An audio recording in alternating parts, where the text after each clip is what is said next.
ಗೃಹ ಆರೋಗ್ಯ ಯೋಜನೆಯಡಿ 2024-25ನೇ ಸಾಲಿನಲ್ಲಿ 6 ಅಸಂಕ್ರಾಮಿಕ ರೋಗಗಳ ತಪಾಸಣೆ ಮತ್ತು ಚಿಕಿತ್ಸಾ ಕಾರ್ಯಕ್ರಮವನ್ನು ಕೋಲಾರ ಜಿಲ್ಲೆಯಲ್ಲಿ ಪ್ರಾರಂಭಿಸಲಾಗಿದ್ದು, ಈ ಯೋಜನೆಯನ್ನು 100 ಕೋಟಿ ರು ವೆಚ್ಚದಲ್ಲಿ ರಾಜ್ಯಾದ್ಯಂತ ವಿಸ್ತರಿಸಲಾಗುವುದು.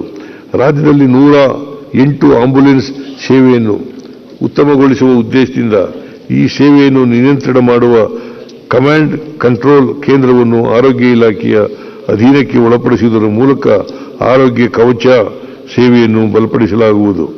ಸಾಂಕ್ರಾಮಿಕ ರೋಗಗಳಾದ ಚಿಕನ್ಗುನ್ಯಾ, ಡೆಂಗ್ಯೂ ಹಾಗೂ ಮಲೆನಾಡು ಭಾಗದಲ್ಲಿ ಕಾಣಿಸಿಕೊಳ್ಳುವ ಕ್ಯಾಶ್ನೂರ್ ಕಾಡಿನ ಕಾಯಿಲೆಗಳಿಂದ ಪರಿಣಾಮಕಾರಿ ನಿಯಂತ್ರಣಕ್ಕಾಗಿ 50 ಕೋಟಿ ರು ವೆಚ್ಚದಲ್ಲಿ ವಿಶೇಷ ಅಭಿಯಾನ ರೂಪದಲ್ಲಿ ಮುಂಜಾಗ್ರತಾ ನಿಯಂತ್ರಣ ಕ್ರಮವನ್ನು ಕೈಗೊಳ್ಳಲಾಗುವುದು.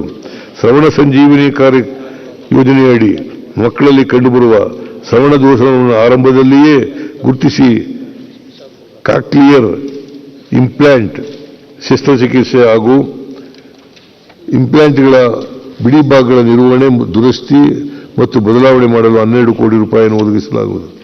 ಹೆಚ್ಚಿನ ಟಿಬಿ ಪ್ರಕರಣಗಳಿರುವ ಆರೋಗ್ಯ ಕೇಂದ್ರಗಳಿಗೆ 25-26ನೇ ಸಾಲಿನಲ್ಲಿ 100 ಟ್ರೂ ನ್ಯಾಟ್ ಮೆಷಿನ್ಗಳನ್ನು ಒದಗಿಸಲಾಗುವುದು. ಆಶಾ ಕಾರ್ಯಕರ್ತರಿಗೆ ತಂಡ ಆಧಾರಿತ ಪ್ರೋತ್ಸಾಹ ನೀಡುವುದರ ಮೂಲಕ ಗೌರವಧನವನ್ನು 1,000 ರು ಹೆಚ್ಚಿಸಲಾಗುವುದು. ಆಹಾರದ ಗುಣಮಟ್ಟ ಮತ್ತು ಸುರಕ್ಷತೆಯನ್ನು ದೃಢಪಡಿಸಲು ಸಂಚಾರಿ ಆಹಾರ ಪ್ರಯೋಗಶಾಲೆಗಳ ಮೂಲಕ ಆಹಾರ ಮಾದರಿಗಳನ್ನು ವಿಶ್ಲೇಷಿಸಿ ಅಸುರಕ್ಷಿತ ಮತ್ತು ಕಳಪೆ ಆಹಾರವನ್ನು ಗುರುತಿಸಿ ಕಾನೂನಿನ ಅನುಸಾರ ಕ್ರಮ ಕೈಗೊಳ್ಳಲಾಗುತ್ತಿದೆ.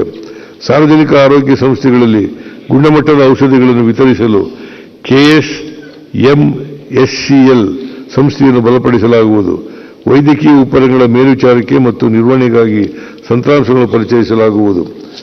ಸುಟ್ಟ ಗಾಯಗಳ ತಡೆಗಟ್ಟುವಿಕೆ ಹಾಗೂ ಸಂತ್ರಸ್ತರ ಚಿಕಿತ್ಸೆಗೆ ಸಂಬಂಧಿಸಿದಂತೆ ಸುಟ್ಟ ಗಾಯಗಳ ಚಿಕಿತ್ಸಾ ನೀತಿಯನ್ನು ರಾಷ್ಟ್ರದಲ್ಲಿಯೇ ಪ್ರಪ್ರಥಮವಾಗಿ ರಾಜ್ಯದಲ್ಲಿ ಜಾರಿಗೆ ತರಲಾಗುವುದು.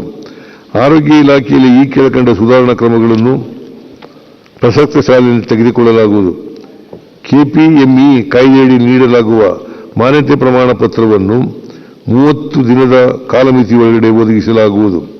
ಮೊಬೈಲ್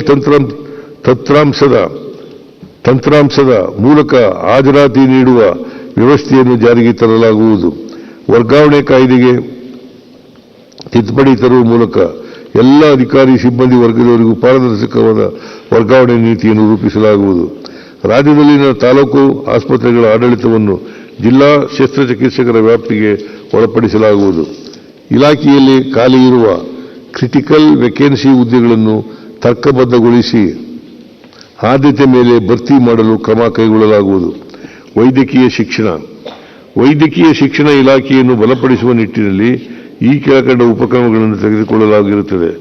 177 ಕೋಟಿ ರು ಮೊತ್ತದಲ್ಲಿ 114 ಮಾಡ್ಯುಲರ್ ಆಪರೇಷನ್ ಥಿಯೇಟರ್ಗಳನ್ನು, 34 ಕೋಟಿ ರು ವೆಚ್ಚದಲ್ಲಿ 64 ಅನಸ್ತೇಸಿಯಾ ವರ್ಕ್ ಸ್ಟೇಷನ್ಗಳನ್ನು ಸ್ಥಾಪಿಸಲಾಗಿದೆ.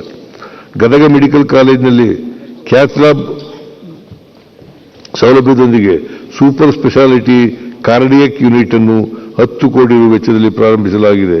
ಕಲಬುರಗಿಯಲ್ಲಿ 92 ಕೋಟಿ ರು ವೆಚ್ಚದ ತಾಯಿ ಮತ್ತು ಮಕ್ಕಳ ಆಸ್ಪತ್ರೆಯನ್ನು ಹಾಗೂ 304 ಕೋಟಿ ರು ವೆಚ್ಚದ ಜಯದೇವ ಹೃದ್ರೋಗ ಆಸ್ಪತ್ರೆಯನ್ನು ಸ್ಥಾಪಿಸಲಾಗಿದೆ. 26 ಕೋಟಿ ರು ವೆಚ್ಚದ ಬೆಂಗಳೂರಿನ ನೆಫ್ರೋ ಯೂರಾಲಜಿ ಸಂಸ್ಥೆಯ ಕಟ್ಟಡವನ್ನು ಪೂರ್ಣಗೊಳಿಸಿ ಸಾರ್ವಜನಿಕರ ಸೇವೆಗೆ ಸಮರ್ಪಿಸಲಾಗುವುದು. ಬಾಗಲಕೋಟೆಯಲ್ಲಿ ರಾಜೀವ್ ಗಾಂಧಿ ಆರೋಗ್ಯ ವಿಜ್ಞಾನ ವಿಶ್ವವಿದ್ಯಾಲಯದ ಘಟಕ ವೈದ್ಯಕೀಯ ಕಾಲೇಜನ್ನು, ಬಾಗಲಕೋಟೆಯಲ್ಲಿ ರಾಜೀವ್ ಗಾಂಧಿ ಆರೋಗ್ಯ ವಿಜ್ಞಾನ ವಿಶ್ವವಿದ್ಯಾಲಯದ ಘಟಕ ವೈದ್ಯಕೀಯ ಕಾಲೇಜನ್ನು ಹಾಗೂ ಕೋಲಾರದಲ್ಲಿ ಸಾರ್ವಜನಿಕ ಖಾಸಗಿ ಭಾಗಿತ್ವದ ಆಧಾರದ ಮೇಲೆ ವೈದ್ಯಕೀಯ ಕಾಲೇಜನ್ನು ಆರಂಭಿಸಲು ಉದ್ದೇಶಿಸಲಾಗಿದೆ. ಬೀದರ್ ಸರ್ಕಾರಿ ವೈದ್ಯಕೀಯ ಕಾಲೇಜು ಆಸ್ಪತ್ರೆಯಲ್ಲಿ ಕ್ಯಾನ್ಸರ್ ಪತ್ತೆ ವಿಭಾಗವನ್ನು ಆರಂಭಿಸಲಾಗುವುದು. ಬೌರಿಂಗ್ ಮತ್ತು ಲೇಡಿ ಕರ್ಜನ್ ಆಸ್ಪತ್ರೆಯಲ್ಲಿ 500 ಹಾಸಿಗೆ ಸಾಮರ್ಥ್ಯದ ಆಸ್ಪತ್ರೆಯನ್ನು 297 ಕೋಟಿ ರು ವೆಚ್ಚದಲ್ಲಿ ಪೂರ್ಣಗೊಳಿಸಲಾಗುವುದು. 25-26ನೇ ಸಾಲಿನಲ್ಲಿ ಸಾರ್ವಜನಿಕರಿಗೆ ಸುಧಾರಿತ ಆರೋಗ್ಯ ಸೇವೆಯನ್ನು ಒದಗಿಸಲು ಈ ಕೆಳಕಂಡಂತೆ ಹೊಸ ಕಾರ್ಯ ಯೋಜನೆಗಳನ್ನು ಅನುಷ್ಠಾನಗೊಳಿಸಲು ಉದ್ದೇಶಿಸಲಾಗಿದೆ. ರಾಜ್ಯದ 22 ವೈದ್ಯಕೀಯ ಕಾಲೇಜುಗಳಲ್ಲಿ ಲಭ್ಯವಿರುವ ಮೂಲಭೂತ ಸೌಕರ್ಯ ಮತ್ತು ಮಾನವ ಸಂಪನ್ಮೂಲಗಳನ್ನು ಬಳಕೆ ಮಾಡಿಕೊಂಡು ಅಲೈಡ್ ಹೆಲ್ತ್ ಸೈನ್ಸ್ ಕೋರ್ಸ್ಗಳನ್ನು ಪ್ರಾರಂಭಿಸಲಾಗುವುದು. ಬಾದಾಮಿ ತಾಲೂಕಿನ ಹುಳಿಗೇರಿ ಕ್ರಾಸ್ ಹಾಗೂ ಚಿತ್ರದುರ್ಗದಲ್ಲಿ ಸುಸಜ್ಜಿತ ಟ್ರಾಮಾ ಕೇರ್ ಕೇಂದ್ರಗಳನ್ನು ಸ್ಥಾಪಿಸಲಾಗುವುದು. ಮೈಸೂರು ಮತ್ತು ಕಲಬುರಗಿ ವೈದ್ಯಕೀಯ ಕಾಲೇಜುಗಳ ವ್ಯಾಪ್ತಿಯಲ್ಲಿ ಒಟ್ಟು 100 ಕೋಟಿ ರು ವೆಚ್ಚದಲ್ಲಿ ಪ್ರಾದೇಶಿಕ ಎಂಡೋಕ್ರೈನಾಲಜಿ ಕೇಂದ್ರಗಳನ್ನು ಸ್ಥಾಪಿಸಲಾಗುವುದು. ಮೈಸೂರು ಮತ್ತು ಕಲಬುರಗಿಯ ವೈದ್ಯಕೀಯ ಕಾಲೇಜುಗಳಲ್ಲಿ ನಿಮಾನ್ಸ್ ಮಾದರಿಯ ಸಂಸ್ಥೆಗಳನ್ನು ತಲಾ 100 ಕೋಟಿ ರು ವೆಚ್ಚದಲ್ಲಿ ಸ್ಥಾಪಿಸಲಾಗುವುದು. ಕೊಪ್ಪಳ ಜಿಲ್ಲೆಯ ವಿಜ್ಞಾನ ಸಂಸ್ಥೆಯ ಅಧೀನದಲ್ಲಿ 100 ಕೋಟಿ ರು ವೆಚ್ಚದಲ್ಲಿ ಸೂಪರ್ ಸ್ಪೆಷಾಲಿಟಿ ಆಸ್ಪತ್ರೆ ಆರಂಭಿಸಲಾಗುವುದು. ರಾಯಚೂರಿನ ರಾಜೀವ್ ಗಾಂಧಿ ಸೂಪರ್ ಸ್ಪೆಷಾಲಿಟಿ ಆಸ್ಪತ್ರೆ ಆವರಣದಲ್ಲಿ 50 ಕೋಟಿ ರು ವೆಚ್ಚದಲ್ಲಿ ಕಿದ್ವಾಯ್ ಪೆರಿಫೆರಲ್ ಕ್ಯಾನ್ಸರ್ ಚಿಕಿತ್ಸಾ ಘಟಕ ಸ್ಥಾಪಿಸಲಾಗುವುದು.